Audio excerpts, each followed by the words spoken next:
Although we still have a long ways to go in the offseason, I feel like for the majority of teams on opening night, their rosters are going to look pretty similar to what they look like right now. Now, obviously, there will be some exceptions. There's still some pretty solid names available on the free agent market, and I'm guessing we're going to see at least a handful of trades between now and training camp. That being said, I do feel like I've seen enough in the offseason so far as to where I can make a list of some of the most improved teams from the end of the regular season to now. I have 4 teams we're going to discuss in this video, but as always, I want to know what you guys think, so if you think I missed any teams, be sure to let me know down below in the comments. And if this is your first time checking out the channel, be sure to hit that subscribe button. I'd like to hit 100,000 subscribers by this time next year. I know it's a pretty steep hill to climb, setting the bar high, but I think we can do it. So with that all being said, let's go ahead and get started with the first team, the Chicago Blackhawks. This one is pretty simple. They added Connor Bedard with the first overall draft pick, who is of course expected to be a franchise-altering player. Along with Connor Bedard, they also added Taylor Hall, Corey Perry, Nick Foligno, and Ryan Donato. Among players on the outs for the Blackhawks, Jonathan Toews, Caleb Jones, Jujhar Khaira, Anders Bjork, Ian Mitchell, Alec Regula, and Austin Wagner. Now, are the Chicago Blackhawks going to be a legit playoff threat next season? I don't think so, but anytime you can add a player like Connor Bedard, your team is better. I like that they brought in Taylor Hall as well. It gives Connor Bedard a veteran winger who's still very skilled, very fast, somebody who should be able to keep up with Connor Bedard. I think that can be a really fun duo. Aside from those two, is there anything that's really going to move the needle all that much, if at all? No, but Corey Perry and Nick Foligno should make up 2/3 of what won't be a fun fourth line to play against. I'm sure both of those guys are expected to play a big part in helping ease Connor Bedard into the NHL, be some Bedard protection. And then you also got Ryan Donato, who's, a pretty skilled forward capable of getting you 15 plus goals. I wouldn't even be surprised if we see him put up a career high in goals, maybe hit the 20 goal mark with Chicago this season, given the fact that he's likely going to play a lot higher up in the lineup than he has over the past couple of seasons with Seattle. So I'm definitely expecting the Blackhawks to be a lot better next season, and certainly a lot more fun to watch. Next up on my list of the most improved NHL teams this offseason, we have the Detroit Red Wings. Talk about roster turnover. Just look at all the names on the screen right now. Amongst the players that the Red Wings brought in, Alex DeBrincat, go check out my video reacting to that trade if you have not already. JT Compher, Shane Gostisbehere, Justin Hall, Daniel Sprong, Klim Kostin, Christian Fischer, James Reimer, and Alex Lyon. And the list of players on the outs, Dominic Kubalik, Philip Zadina, Pius Suter, Alex Nedeljkovic, Adam Ernie, Jordan Osterley, Robert Hagg, and Alex Chason. Donovan Sabranga was also a part of the Alex DeBrincat trade, but I didn't put him here because he's yet to play a single NHL game. Likely wasn't going to factor into the Red Wings NHL roster next season either, but really the only guy on the list of players that have left the Red Wings this offseason who was actually good for Detroit this past season is Dominic Kubalik, who was of course a part of the return that the Senators got for Alex DeBrincat, and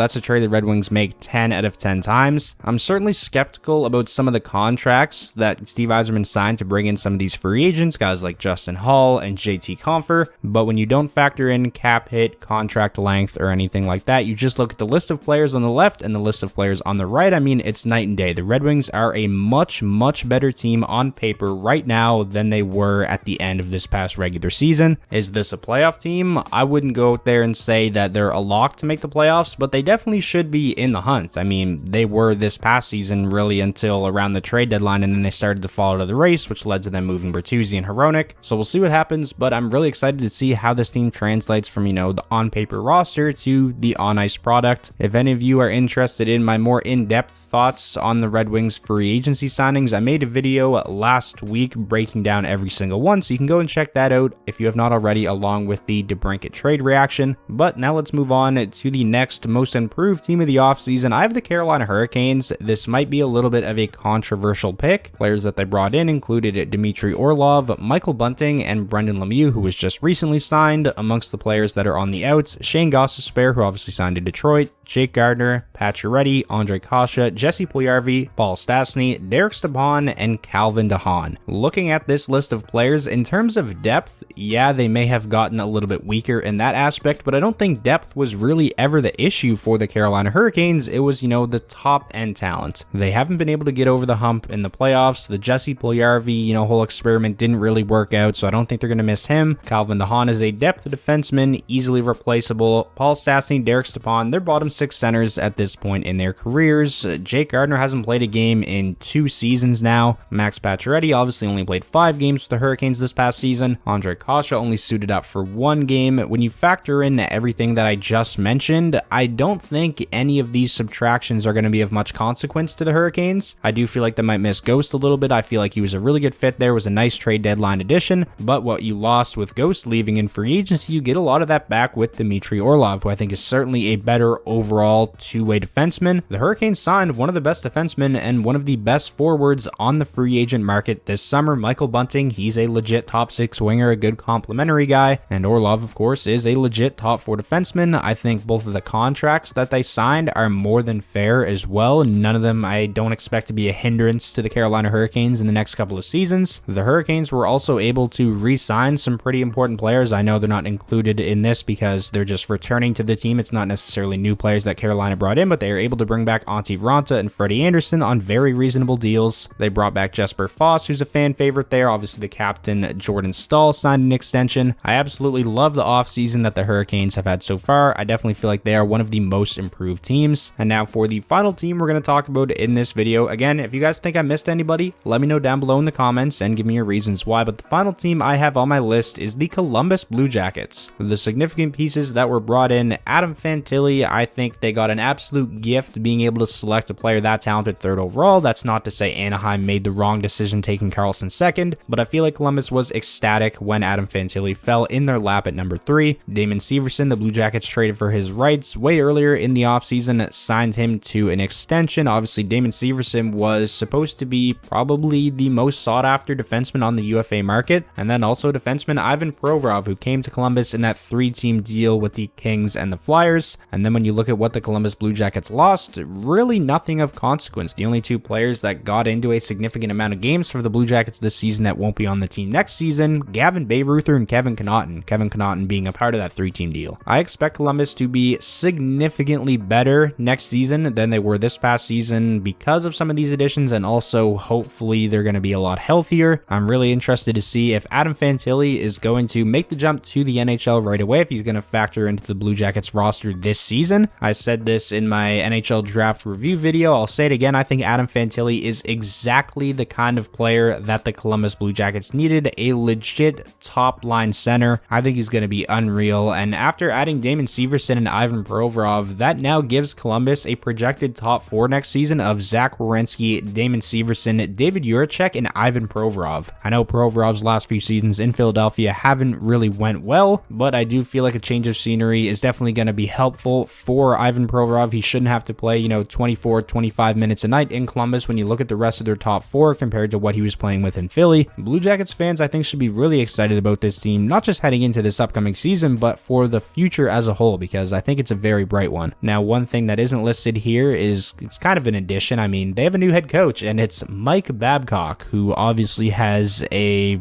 pretty interesting reputation, I would say. Not a good one at this point, that's for sure. A lot of the stuff that came out of his time in Toronto after his departure is not a good look, so I think it's going to be fascinating to see Mike Babcock behind a bench again, see how the Columbus Blue Jackets perform with him as the bench boss. But again, this is a team that I think is going to be a hell of a lot better. I just don't really see a scenario where they finish as, a bottom 2 team in the league again. So that is going to wrap up this video. Those were, in my opinion, the most improved teams of the NHL offseason so far. Again, let me know your thoughts down below. If you guys agree with my picks, if you disagree, if you think I missed anybody, everything, let me know. If you enjoyed this video, please be sure to leave it a like. That is the best way to show your support. And lastly, if this was your first time checking out the channel and you want more NHL content just like this all summer long, be sure to hit that subscribe button, and I'll talk to you all soon.